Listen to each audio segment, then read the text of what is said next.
Hello, welcome to the After the Show show where Jason and I talk about Google AdWords. My name is Chris Schaeffer, and my co-host is Jason Rothman. What's up, Jason, Chris?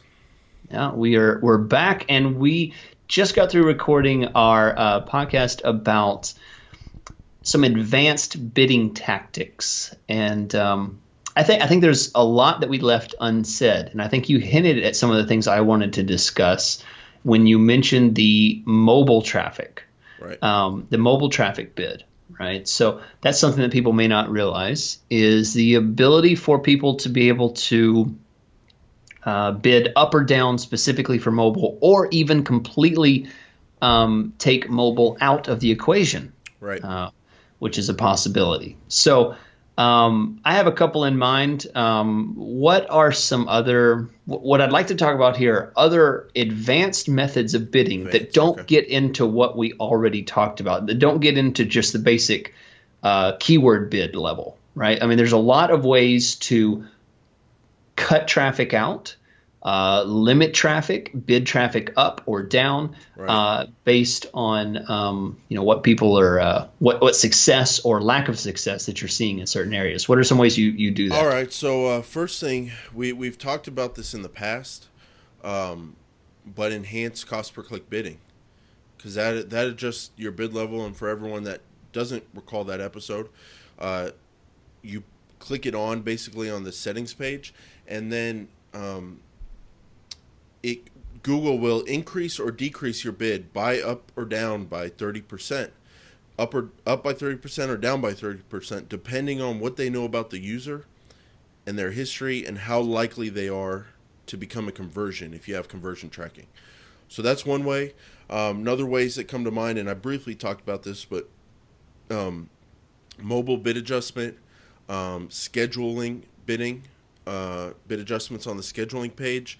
There's geo bidding. You can bid different cities up or down. And here's one.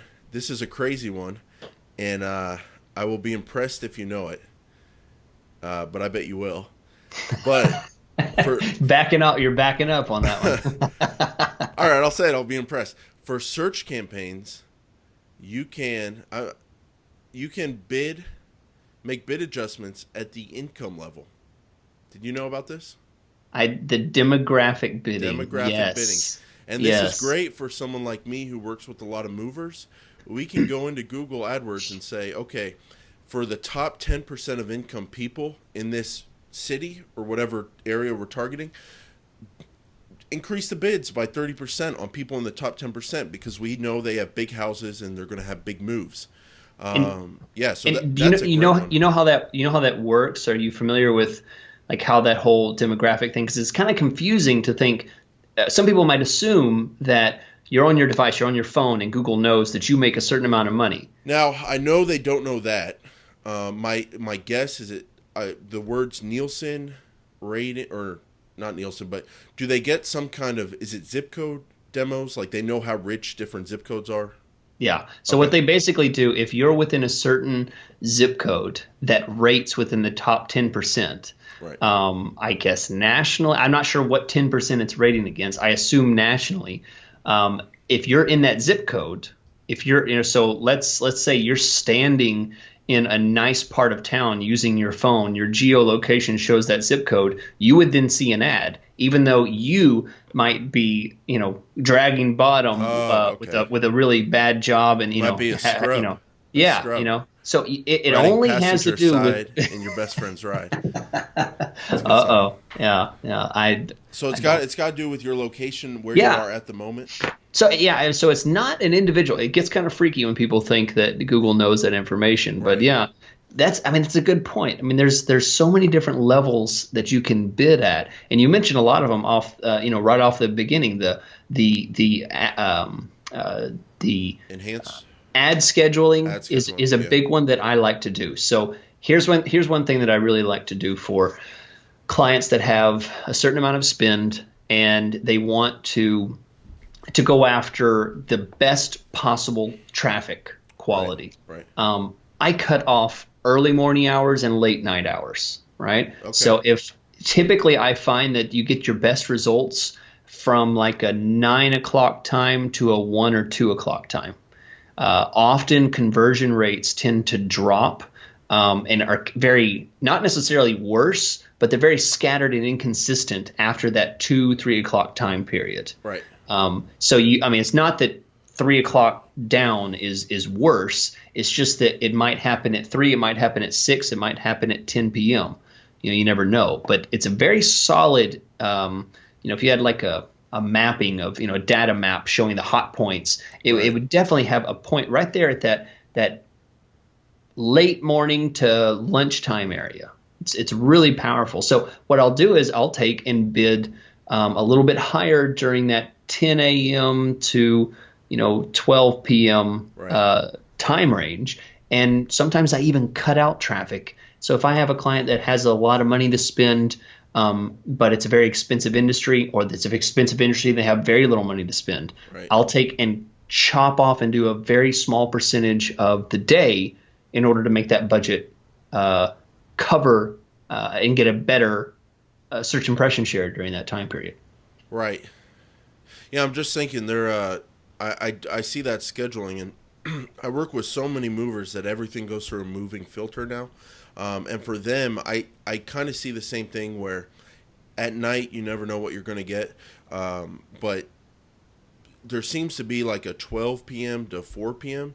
where it is just like super competitive, and the cost per conversion seems to go up quite a bit then. That's what I've seen. But one thing I love for them is the location bidding. Bid adjustments, because if a mover's located in a suburb of Oklahoma City, say Edmond, those moves in Edmond are more profitable because they can zip right over to different locations and back and forth from the storage location, as opposed to somewhere that's across town. But besides location, scheduling, demo, which is the income, mobile, and enhanced CPC, are there any other bid adjustments besides individual keywords? Because I was having trouble thinking of them. Well, here's another one that I specifically like to do, and a lot of people miss out on this because when they think about geography, they think about city or metro or county or statewide, right? Or countrywide, national. What I like to do, if I have a campaign that's locally focused, I will actually go in and add the core city, so if we're talking about Houston, I'll just have Houston. There'll be a little, scattering, that's the immediate Houston area. Right. But Houston's much bigger than that. So then I'll create like a 10-mile radius bubble, then a 20-mile, then a 30-mile, until it covers that area. And then if I really want to get specific, I might even do within that 20-mile radius or 10-mile radius, I might pick lots of different zip codes that basically fill up that bubble. Right. So now when you look at your geographic targeting, you have Houston, and then you have all these other things, and you have just a huge list of zip codes. And when you start getting data, it's going to give you that data based on the best matching criteria, however that person saw an ad. So it might be based on just the fact that they were in Houston. Right. It might be they were within that 20-mile ring. It might be because they were within one zip code. And now you have a bidding strategy that you can bid up or down and track conversions at a much more micro level than just having city or county or state. So I like that idea. So you're saying to start off, even if you're going to target all of Houston, if that's the plan, to do that, you're going to target every zip code in Houston. So then when you get the data back, you'll have that zip code data to then make bid adjustment decisions on. And you can get zip code data and lowest common geographic information on the dimensions tab. Right. And that's fine, but you can't bid on that dimensions tab. Right. The difference is you can see that and add that. If you add that in, it'll start at 0. Everything will be 0. But then once that data starts coming in, you'll start seeing that information, and you'll be able to do a bid adjustments. You'll be able to turn things down, up or down based on what you're seeing. Right. I mean, that's a whole nother level of bidding that is not inherent in the way that the system works. Right. You have to Yeah, you got to work go to, extra to step get that data. to do that. So if I did that, and when I do location bid adjustments, my process would be, okay, if this zip code right by the guy's office has a $20 cost per conversion, this zip code across town has a $60 cost per conversion, I'm going to slightly increase the bid on the zip code with the good cost per conversion, the $20. I'm going to lower the bid a little bit on the bid adjustment, negative 10%, negative 15% on the poor performing zip code with the high cost per conversion, with the mindset of it's going to flow more budget to it's going to be more likely that the closer zip code gets the clicks. That's my process. Is that what you do too with that mindset? Yeah. Okay. Yeah, I mean, you're assuming that you have conversion data. If you don't have conversion data, now it gets to be a little pointless because now you're just talking about clicks because you can't tie geographic information to your search query data. There's no way that you're going to. Do you do bid adjustments without conversion data at the location level? No, not really. Okay, so you're only doing them if you have conversions. Okay. Yeah, that's the limiting factor is you're going to have some conversion data because you can't really tie that information together unless you have that. But that's a great way to get some some detailed information that's beyond the basic. The demographic, which you talked about there, is great. There's also we talked about the mobile. I'm trying to think. There was mobile's huge. We skimmed mobile. But mobile's massive because bid adjustments. The way I'm thinking about them, and I bet the way people are listening up to them is, okay, you make adjustments. You go up 10%, down 20%. But you can also do negative 100% and totally clear out mobile if you don't have a good mobile website. Or if, for whatever reason, mobile doesn't work well for you, you have the option to either go down by 100% or up by 300%. So taking mobile off the table if you can spend your full budget on desktop, and if desktop has a better cost per conversion, that's something everyone should do, I think. If desktop outperforms mobile by a lot, and if you can spend your full budget on desktop. It's an option they need to know about. Yeah, and I think for this is kind of what kind of industry are you in? But I have a lot of B2B customers. I work with a lot of search B2B customers, and that's all right. This is an after-hour show, so I can ask without giving away names or getting too specific. Are you able to tell me generally like some industry examples? Because most of mine are B2C, so I'm just interested. What kind of industries are you seeing a lot of over the years that do a lot of B2B advertising on? Yeah, AdWords? Well, it's for instance a company that and don't get too specific, if you don't want to, because. Well, there's a company that might provide support to a contractor. So a company sets up plumbing, and part of their, for a huge apartment complex, and part of their job is to set up boilers. Okay. Right? They might have boilers to do. There's a company that specifically specializes in boiler setup, boiler maintenance, inspection. Yeah, and so someone might need a boiler contractor to come and help them because they have a job and they need help with that specific thing. Right. Or there's another company that might be doing, they need an assistant, and they've heard about people that can assist them virtually over the internet. Oh, okay. So I have a client that can provide a virtual assistant for a company. This is nothing for B2C. This is strictly a business person wanting an assistant to help them with their business. So it's a B2B kind of thing. Any preference on B2B versus B2C? B2B all day. You like it? Yeah. Is it less competitive? It's just it's less competitive. Is it cleaner? It's cleaner because you typically I found B2C there's just so much. There's so much volume. If I have a B2C client, they're maybe an e-commerce or they're a doctor or something like that. I like medical. Yeah. Medical's fun. I mean, it's because it's always very straightforward. Be one of the most profitable and least competitive currently on AdWords, because I know agencies who get medical guys and I do their AdWords, and man, they are happy Yeah, happy it's great because customers. everybody needs a dentist, everybody needs a surgeon, stuff like that, and they look specifically and do research online to find who should be their doctor Right. for that specific thing. So medical's great, that's B2C, but e-commerce, that stuff's a nightmare because we're talking about Yeah. tons and tons of stuff, and you're selling a soccer ball. Maybe you're selling some kind of special product. I have a client that's selling shirts that are specifically And designed like why would they? nerdy t-shirts. Yeah.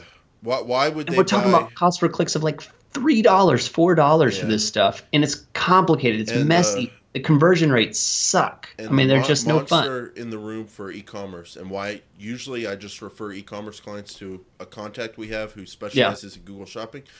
The 1,000-pound gorilla elephant species you've never seen before that's so scary is Amazon. Why would anybody buy your soccer ball when Amazon is out there? And it's so hard to compete with them. Tough. So, yeah. It's tough. I mean, So you get I so don't many play in searches. that space. It's so hard because people will sit and look on their phone, look on their computer, and do research. I do it. If I want to buy a new pair of headphones, You don't buy it on the first search. no, I'm going to look for a lot of different things. So conversion rates suck. You really got to be there at top of funnel, lower funnel. You really have to have a lot of authority, something unique. B2B, it's just big clients. You don't do B2B and do small contracts. When you hire a company to work with your business, typically it's it's a bigger. You're not doing stuff for $5 a pop. Yeah, so you're doing things $50,000, $5,000, something like huge that. number if Yeah. one lead becomes a customer. Oh, that's so- interesting. Yeah. So I have a client, that sells a specific product that costs like $100,000. This client gives about 1 or 2 leads a month, and he's happy with 1 or 2 leads a month because when he sells something or rents that product, it's a big turnaround for him. He makes all his money back over the past several months. Yeah, I'm just trying to think. I'm trying to think. Jason, you're in the right business. You're okay where you're at. No, I Jason, just had a joke. All right, if you've got a profitable business that's B2B that you make huge money on one job, go to Chris. If you got a business that's almost out of business because you're in a super competitive B2C and you don't know if you're going to make it month to month, go to Jason. I'm trying to think through my client list, and I just I'm having a hard time picturing B2B. It's a big part of where I live. I live in Houston. Oil and gas industry is big, so there's a lot of support companies. Lots of people that need to support this, and I'm a part of this long process, and I fit right here, and I support everybody that does that. Right. So I mean, it's just something I've stumbled into. It's something I really like, just because it's not because it's that glorious. It's boring sometimes, but that's the best way to do it. Be off in your corner all alone. No, the fact is, it's better than that T-shirt sales stuff. I mean, it's when I think B2C in my mind, I'm not thinking e-commerce. I'm thinking home services, lawyers, doctors, that kind of stuff, movers, plumbers. Okay. Yeah. Trying to think what else. Yeah, so stuff like that. But now that I think about it, and it's Friday, so I'm not thinking clearly. But my biggest client right now, B2B. Yeah. Finance stuff. So yeah, and just like like you were saying, one new client for them could be big. So yeah, there we SaaS, go. software as a service companies. They're typically B2B. Well, not typically, but a lot of them are B2B. They sell some type of service. Right. So anyway, anything else before I give the people what they want? As far as bids go, it's so hard to talk about it because it's so different. But I guess the message I want to get across is that you got to define your goals first, and then you got to use your tools, and then search impression share is a huge tool that we should do a whole show on search impression share because it's so important and it's not a default column. Yeah, it's hidden, and most people have no idea it's there. But it's powerful.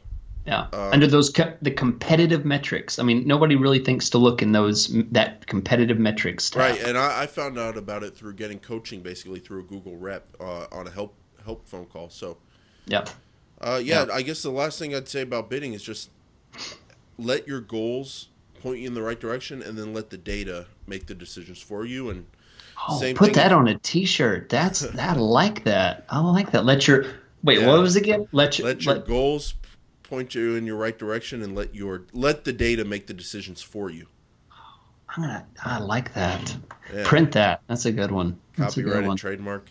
Yeah. But yeah, because I mean, AdWords, if you are able to figure out how to look at the data the right way, it'll help you make the decisions. You'll see, okay, this keyword is really powerful. It's got a way better cost per conversion, but I'm only showing up 20% of the time I could be because the rest of the account is eating up the budget or the rest of the campaign. So break that keyword into its own campaign or bid higher on it. So Yeah. yeah, Yeah. it's a very hard thing to talk about and give step A, step B, step C, but it's more of a mindset and process kind of thing to talk about. Yeah. So yeah, bid management. Good All right. podcast on it. So to take us out, Take us out. I think I feel like I've talked about myself enough in the various podcasts and video casts we've done. So one thing I like to do, and Jason likes always to give the people what they want, which is another trademark term. Yep. We'll put it on a T-shirt and sell to everyone. So tell me just a brief history of how you first got introduced and first started getting a glimpse of AdWords, and then maybe not the whole history, but just right. We want to keep this brief. But where did you first learn about it, and then when did it click and say, I could do this? I could. This is actually like a business thing that I could do. So I think that's I mean, once you said that literally went off. It was like a snap in my head. I know the I've been trained I know for that snap. I know the exact moment. Because it's a big moment in my life, and I'm sure you have one in yours. And we talk about you on the podcast and me on here. So how it all started. Went to school for accounting, Oklahoma State University, from Tulsa. They're up in Stillwater. Loved accounting, loved business, loved studying it. Still love it. Got out into the real world. I worked for Sandridge Energy. Hated accounting. I loved learning you love about studying it. about it, but you didn't. And it helps in our business lives. Like, I love accounting, and it helps me in my business. It helps me understand clients' businesses. It's the language of business. Mm-hmm. So you have to know it if you're in the business world. But doing it day to day did not suit me well. I just didn't like it. So, but I'm not bright, so it took me multiple jobs and years to figure that out, bouncing around from this oil and gas accounting job to that oil and gas accounting job. One of the worst days of my career, went through a staffing agency. I've got a reputation to keep up. I'm a good guy. They're sending me out into the world. They go to this company, this midstream. You know what that means, being in Houston. Sure. But we'll call that midstream oil and gas company. Big one. They have an office in Oklahoma City, not even based here. Go up to the 20-something floor of a downtown office into this open air environment where it's like you don't have your own office or anything. Yeah. Sitting there, this guy's training me on accounting, getting paid $12 an hour, temp job, because it was a staffing agency. This is after I left Sandridge. Bad day, Chris. Yeah. I quit after day one. And oh, wow. I felt bad about it with that staffing agency, but it wasn't for me, and it was a low point in my life. Yeah. So anyway, to speed it up, then I got a job at an oil and gas software company. Better job. Honestly, sometimes I think about it, I was like, I could have been there forever because it's a great business, and it's a pretty good job, and it's steady because that thing's going to be around forever. So was doing that, but then still wasn't happy doing it. And I found out that the web design company who built that company's website, I found out about them because I saw they built their website, and I was interacting with them saying, hey, I work at this company. I'm new here, but they're one of your clients. We need something on our website change. Then I got involved with that agency and said, oh, they're hiring for SEO. And at the time, I was learning a lot about blogging, quote-unquote passive income, niche websites. And I was doing that that was my night job, basically, learning about that for 2 years. and trying to come up with niche websites and learning about how SEO worked. And I go, I'm going to apply to this job and change industries. And so I did that. I worked at the agency. I moved over there, did SEO. It was exciting because it was a new field, but I'm the best person to hire, the best client services person in the world, customer service. Like, I love working for clients, hate working for one employer. So all that stuff, hated being in a job, that kind of stuff, it applied to SEO just the same as SEO background. Yeah. Okay. Yeah, so it applied to SEO. So I was still doing SEO there, but had a horrible situation there. Horrible people were put in there with me. Like, it was a horrible situation. We'll talk about it on a future thing, but I was not in a good spot there. Like, it was poorly managed. And I was brought in as the SEO guy. 3 months later, they brought in another SEO guy. We didn't mesh well. There was the biggest problem was because this guy, we didn't mesh well, but if it would have been outside of work, we would have meshed well because he's a nice guy and I'm a nice guy. But neither of us was given the title of you're the boss over this guy. Yeah. And there were no clear roles, and it was horrible. So it was not going good there, but I was learning about SEO and pay-per-click more. The moment where it all changed, that agency owner brought in a client. We did SEO for them. We also did pay-per-click. And we did a $30,000 a month campaign, and we charged a 10% fee. And I thought, oh my God, this is a business. Yeah. And I was thinking, I can do this myself and be my own boss and control my life more. Not only that, so that's good for me personally, but for as far as running a business, SEO. Hey, you're going to get traffic. Trust me, it's going to happen in 6 months to a year. That's so hard to sell, and I felt bad. Like, I did not feel good offering that as a service, and I still, to this day, people ask me for it, and I don't offer it as a service. It's tough. You try and make a promise with SEO. It's tough. You can make very few promises with AdWords, but you can make even less with SEO. It's so hard to promise that as a service, and then going against a trend every day. Google has like 80 employees or more trying to fight back against people trying to game the system. So why am I trying to go uphill and fight Google when I can literally be called a Google partner and be their partner and take all the resources and reputation and all that they have and work with them and offer this service, AdWords management, where I'm able to show you, you gave me this budget, I gave you this much traffic, these are the exact things people were searching for. I'm delivering exactly what I promised, which is quality traffic. The only thing I ever promise is we're going to get you quality traffic. And then Google AdWords works and people come back every month and keep spending. So that's when I saw that $30,000 a month campaign, I was like, oh my God, I'm going to do this myself. I went deep. I studied it, became a Google partner. Elance, built up a reputation there, got enough clients on my own, 6 months. See ya! Yeah. I was out the door, there you go. Had my own clients, and never looked back since. So that's my story. I know it wasn't quick, but yeah. I mean, I had that moment. That was the moment where, wow, this thing works. And so that's how I got in this room talking to you on YouTube. So sitting at home, sitting at home making money, despite those really shady ads and stuff you see about making money at home, and having your own home business and supporting yourself while working in your pajamas. Right. Jason and I actually do this, and we're not selling these videos. But Chris, we're talking about it. There's no BS in it. Like, we're providing a valuable service, and in today's day and age, there's no reason that has to be in an agency where the boss wouldn't fix the air conditioning for me, and it was 80 degrees in there. In 100-degree weather in Tulsa, Oklahoma, or in Oklahoma City, Oklahoma. We're just getting a hint of what you went through before you got here. Yeah, because who cares about your employees? Yeah. Well, all right. Well, thanks, Chris, I got Jason, you fired up before the podcast. You got me fired up at the end of the show. So. Well, whatever. Thanks for watching. This is the Paid Search Podcast After the Show.